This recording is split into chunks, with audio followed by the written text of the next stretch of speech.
Welcome to another episode of Global Palette, Namli's very own podcast where we explore ways of connecting people and culture through food. I'm your host, Padmini Chintakaila. Joining us today is Vanessa Ineza, Regional Economic Development Director at Wisconsin Economic Development Corporation. Vanessa is not only a dedicated professional but is also a loving mom and wife.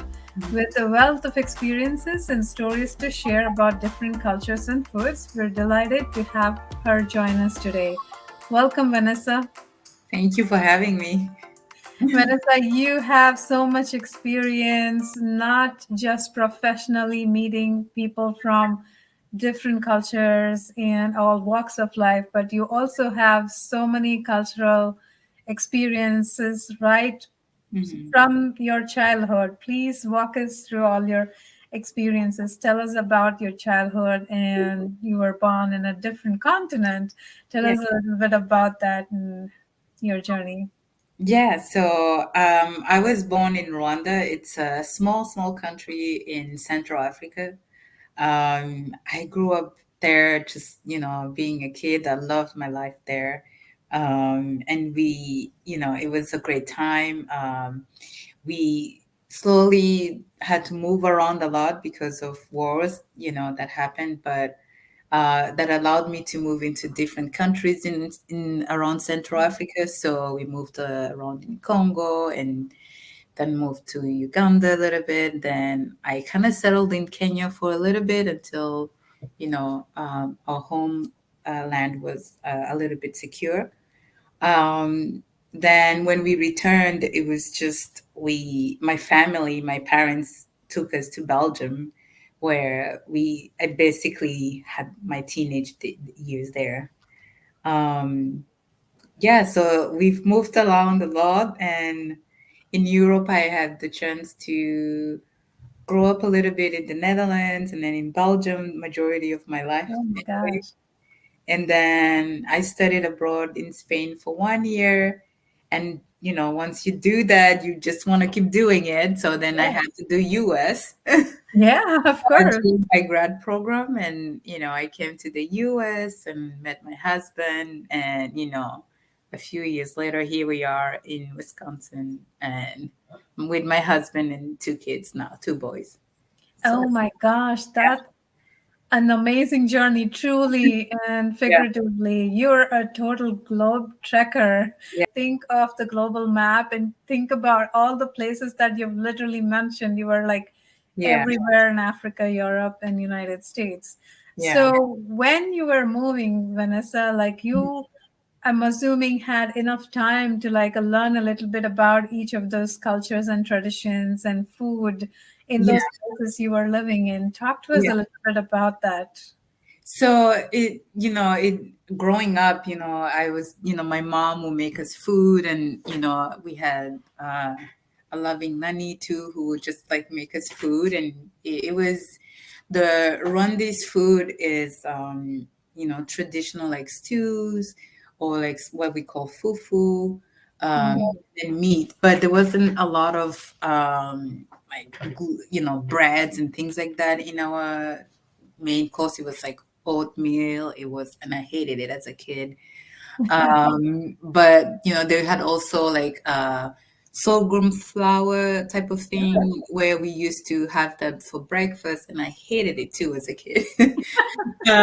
Milk, that's something I actually didn't like milk growing up, and but that was something that is in our culture, and then even now people like even when you're grown up, you still drink milk. It's like almost like yogurty milk.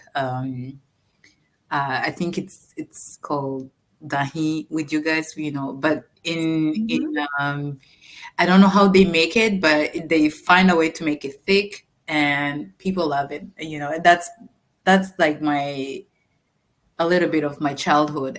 We didn't stay too long in Rwanda, but like some of those flavors are some things that that I loved. And then as I moved around in different countries, I think my fondest memory were in Kenya, and Mhm. where I got a little bit introduced to like chapatis, because the Indian culture is very strong there.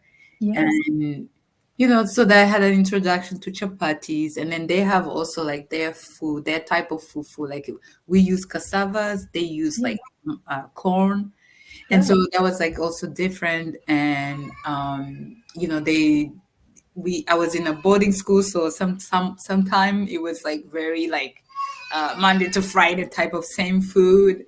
Uh, Yeah. you know, and it makes you appreciate when you have like a variety, after you leave Yes. school. And yeah, it was really a good experience, and I loved it. We would also, as kids, you make the weirdest combinations of things, like Yes. make like butter, put cocoa powder in it, and just like Yeah. eat it with Oh sugar, my gosh. Yes. Yes. that Yes. stuff. You mentioned the stews and everything, because Mhm. normally we're trying to like have food from different cultures, and one of the food that we have right now normally is Nigerian food, and it we do have fufu and yellow rice and all of that. Mhm. Yeah. Tell me a little bit about fufu. I'm really curious about fufu So, and so what that feels like. And is there like, do you eat it on a certain occasion, or is it like an everyday thing, or how does that work?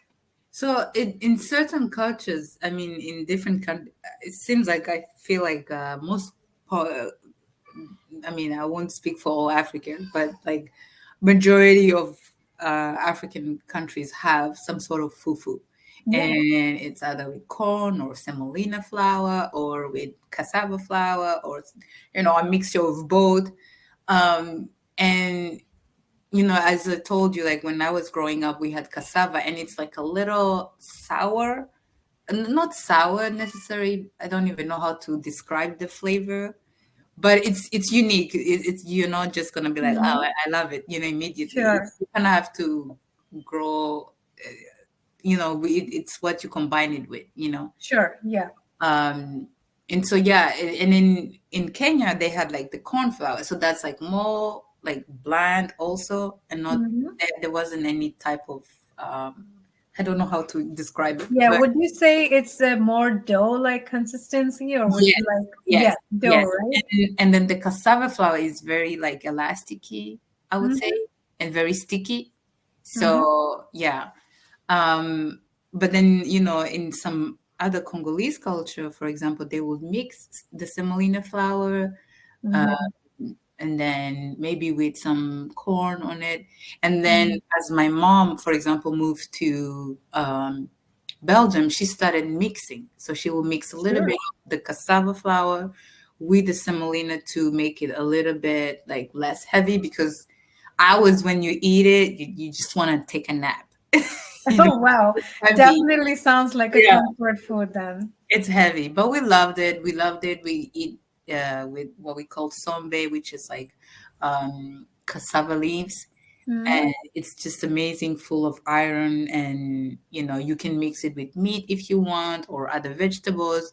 And then as people move into different parts of the world, they just kind of have to, because some things are no longer in their country, you Yes. just kind of mix it with whatever.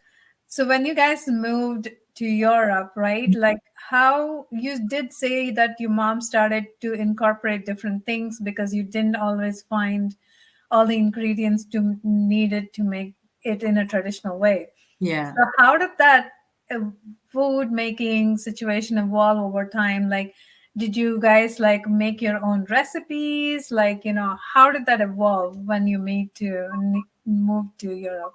Yeah, and I think too, part of that is like we are a family of six kids, so Mhm. you know, you have to think about the economics of that as well. Like Yes. exported food is not as cheap as you would want it to be. Although I would say in Europe there is much more. We had more access. I would say if we wanted to, we could have access to more of our Rwandese food, but it's Mhm. also not this thing that we didn't eat it every time. Sure.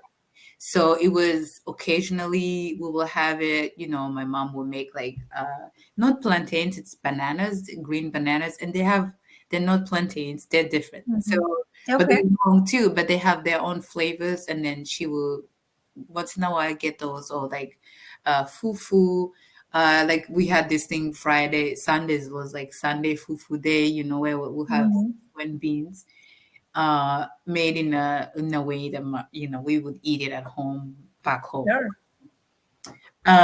So that was that, but it wasn't majority of the time. And my mom too became a sous chef in Belgium. So Wow. she essentially learned a lot more of the food that she didn't grow up with, and started Yeah. bringing it to us Yeah. as kids, and then introducing those food to us as well. So we started That's having more amazing. That's Western food. amazing. Yeah. Yeah, that's really interesting that you say that. Is so your mom being a sous chef not Hmm. only introduced you guys to the Western or the European food, Yeah. but did she also have the opportunity to bring some of the roundies flavors into her kitchen where she was working? Did No, no. not really. Yeah, it's the thing is like the world about restaurant, like you have to cater to the majority versus, and I think Sure. like even now, the thing about ethnic food, it's starting to become popular, like I would say now, but it wasn't Mhm. always used to be. I would Exactly. say, um, like for example, I there was one Mexican restaurant, but I didn't know anything about tacos until I moved in the US. Sure. You know, Yes. it wasn't just a thing. And now, like if you go back in Belgium, it's like everything you basically have here too. Right. Yeah, Right. and there is some cultures have been there for a long time, and they have been able to establish that more. Mhm. We had kebabs, and that's kind of like you know, it was very much available in Belgium. Right. You know, Mhm. every time you go at the station, everybody has like stands. It's like essentially, I would say, equivalent to having like a Mexican restaurant in every corner. Right. Yeah, and that's kind of like what we started getting introduced to, like Turkish food, like kebabs, fast food. Awesome. So was how was the adjustment for you in terms of the food, right? Like were you excited? Were you missing food from back home or how was it like emotionally speaking? Emotionally, I don't think like I could realize it yet because I was still young. Mhm. And food at that time didn't have a meaning, emotional meaning at that time. But Mhm. I feel like as I'm getting older, I'm starting to like remember when I last visited my grandma, and we had like the plainest food of a stew that she made. And I'm like, I crave that. Like, but because there is an emotional connection to that Yeah. food, it's almost like, and then you learn more about food now, and you're like, Mhm. oh, I wish I appreciated it then. Right. Yeah. So it's definitely back then I wasn't, like, oh, I miss what we have back home. But now that I'm older, I'm like, oh, I wish I could get that. Like, I want the cakes that we made back in Rwanda. Like, I don't Yeah. like the cakes here. Like, I want the Yeah. cakes, the muffin that we had type. Sure. I want the beignets that we ate when we were growing up. And you Mhm. can never really duplicate it, even if you made it, Mhm. because there's just something. I don't know if it's the flour, Yeah. the oil, Something's and different. Yeah. something is different. You can never really quite duplicate. We'll keep the journey going, right? So we were in Africa, traveling through various places in Africa. We heard about some of your life. How was it in Europe? Tell Mhm. us a little bit about Spain. You said you were living in Spain, away from your family a little bit. How was it to not have your family with you, where you had the comfort of the family and food? Yeah. From mom, you were away from home. How was it experiencing the whole thing? So that was actually my first time being away from home. And it's funny that, you ask like, how is it being away from the food? Like when you are in the moment, you don't really appreciate it, or you don't, Right. I mean, you don't think twice about it. But Mhm. then I think that was my first time. Every Sunday, like it was at home, it was our family time. Mm-hmm. We had this thing, my mom will make something, and then my dad will make his cake and make us sit down around the table and then talk about, you know, what are your plans and what was going on, or, if there was any dispute, solve it under Yeah. a cake that he made. And it was just fun. It was, Yeah. and every Sunday I will have like nostalgia and meltdown because I was in a new country. And then I was like, Oh my I will God. cry so much, like I would just be like, so much. And I did Oh, make the connection, but I only break down on Sunday. And then Monday to Saturday, I'm fine. I'm learning about different things. I'm happy. But Sunday, it was just like a BML. And I didn't make the connection, like yeah. what was happening to me until, Right. oh my God, like I'm missing my family because Sunday is family time. Yeah. We'll go to Yeah. Oh church and then we'll gosh. have Yeah. family. That must have been very hard for you. I can only Yeah. imagine. And then eventually it got better because I got roommates, but it was like initially I was alone in an apartment, and then I didn't have, Hmm. colleagues to, or roommates Yeah. to share. So yeah, you have a lot of quiet time and alone time. Yeah. So that was like the moment, but I'll only break down on Sunday when it's Oh my family gosh. time and food time. And then it's like, it took like about like, a month and a half, and then I was good. But What yeah, would you do on those Sundays? Like, would you make yourself a meal that no, reminded home, or how no. was It's how was funny. it?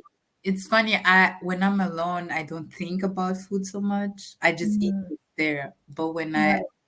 But when I was there, I found also a different type of meat. Like I wanted to have people around, and I wanted to do the little things that I enjoy, and then Right.